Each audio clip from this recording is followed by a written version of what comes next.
ಚಿತ್ರದುರ್ಗ ಜಿಲ್ಲೆಯ ಸರಸ್ವತಿ ಕಾನೂನು ಕಾಲೇಜಿನಲ್ಲಿ 2 ದಿನಗಳ ಕಾಲ ನಡೆಯುತ್ತಿರುವ ರಾಷ್ಟ್ರ ಮಟ್ಟದ ಅಣುಕು ನ್ಯಾಯಾಲಯ ಸ್ಪರ್ಧೆ ಕಾರ್ಯಕ್ರಮಕ್ಕೆ ಉಚ್ಚ ನ್ಯಾಯಾಲಯದ ನ್ಯಾಯಮೂರ್ತಿ ಟಿ ವೆಂಕಟೇಶ್ ನಾಯ್ಕ ನಿನ್ನೆ ಚಾಲನೆ ನೀಡಿದರು.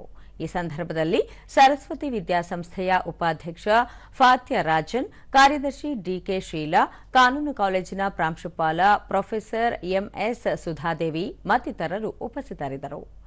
ಅಣುಕು ನ್ಯಾಯಾಲಯ ಸ್ಪರ್ಧೆಯಲ್ಲಿ ರಾಜ್ಯದ ವಿವಿಧ ಕಾಲೇಜುಗಳಿಂದ ಆಗಮಿಸಿದ್ದ 37 ವಿದ್ಯಾರ್ಥಿಗಳು ಭಾಗವಹಿಸಿದ್ದರು.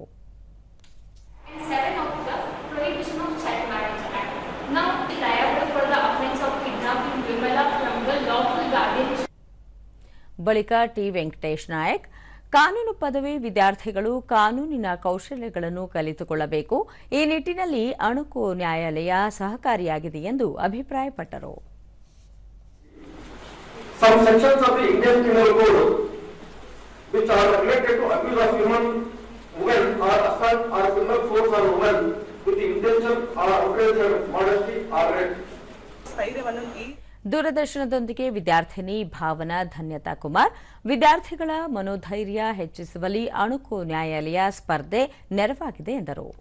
ಆಗಬಾರ್ದು ಅನ್ನೋ ಒಂದು ಸಂದರ್ಭದಲ್ಲಿ ಇಲ್ಲೇ ಆ ಕೋರ್ಟಿನ ವ್ಯವಹಾರಗಳು ಯಾವ ರೀತಿ ನಡೆಯುತ್ತವೆ ಅನ್ನೋದು ಈ ಕನ್ನಡ ಕಲ್ಪಿತ ನ್ಯಾಯಾಲಯ ಸ್ಪರ್ಧೆಯು ಕಲಿಸಿಕೊಡ್ತೇವೆ. ಆದ್ರಿಂದ ಚಿತ್ರದುರ್ಗದ ಸರಸ್ವತಿ ಕಾನೂನು ಮಹಾವಿದ್ಯಾಲಯಕ್ಕೆ ಒಂದು ಧನ್ಯವಾದಗಳನ್ನು ತಿಳಿಸ್ತೀನಿ. ಈ ಒಂದು ನಮಗೆ ಅನುಮತಿಯನ್ನು ಕೊಟ್ಟಿದ್ದಕ್ಕೆ, ಇದೊಂದು ಅದ್ಭುತವಾದ ಒಂದು ಸ್ಪರ್ಧೆಯನ್ನು ಹಮ್ಮಿಕೊಂಡಿದ್ದಕ್ಕೆ ಎಲ್ಲ ಲಾ ಕಾಲೇಜಿನ ಪರವಾಗಿ ಧನ್ಯವಾದಗಳು. ಚಿತ್ರದುರ್ಗ ಲಕ್ಷ್ಮೀ ನಂಜಿ, ವಿದ್ಯಾರ್ಥಿಗಳಲ್ಲಿ ಕಾನೂನು ಅರಿವು ಮೂಡಿಸುವ ಜೊತೆಗೆ ನ್ಯಾಯ ಮಂಡನೆ ಬಗ್ಗೆಯೂ ಈ ಕಾರ್ಯಕ್ರಮ ಮಾಹಿತಿ ನೀಡಲಿದೆ ಎಂದು ತಿಳಿಸಿದರು.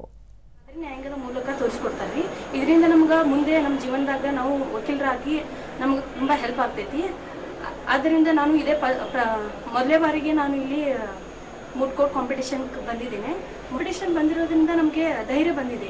ನಾ ಯಾವಾಗ ಇದನ್ನ ಕೇಸ್ ನಾ ರಿಸರ್ಚ್ ಮಾಡಕ್ಕೆ ಸ್ಟಾರ್ಟ್ ಮಾಡಿದಾಗಿಂದ ನನಗೆ ಒಂಥರ ಏನೋ ಧೈರ್ಯ ಬಂದಿದೆ.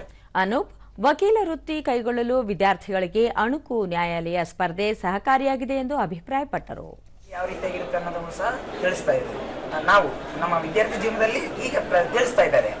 ಮುಂದೆ ನಾವು ವಕೀಲ ವೃತ್ತಿ ಪಡೆದ ಮೇಲೆ ಈ ವಿದ್ಯಾರ್ಥಿಯ ಈ ಸಮಯದಲ್ಲಿ ನಾನು ಕಲಿತಂಥ ಒಂದು ಮೂರ್ಪಟ್ಟಿನ ಒಂದು ಅಣುಕು ನ್ಯಾಯಾಲಯದಲ್ಲಿ ನಾನು ಏನು ಕಲ್ತಿದ್ದೀನೋ ಅದನ್ನು ನ್ಯಾಯಾಲಯದಲ್ಲಿ ಯಾವ ರೀತಿಯಾಗಿ ನಾನು ವ್ಯಕ್ತಪಡಿಸ್ತಾ ಅನ್ನೋದಕ್ಕೆ ಒಂದು ಉದಾಹರಣೆ ಆಗಿದೆ ಸರ್.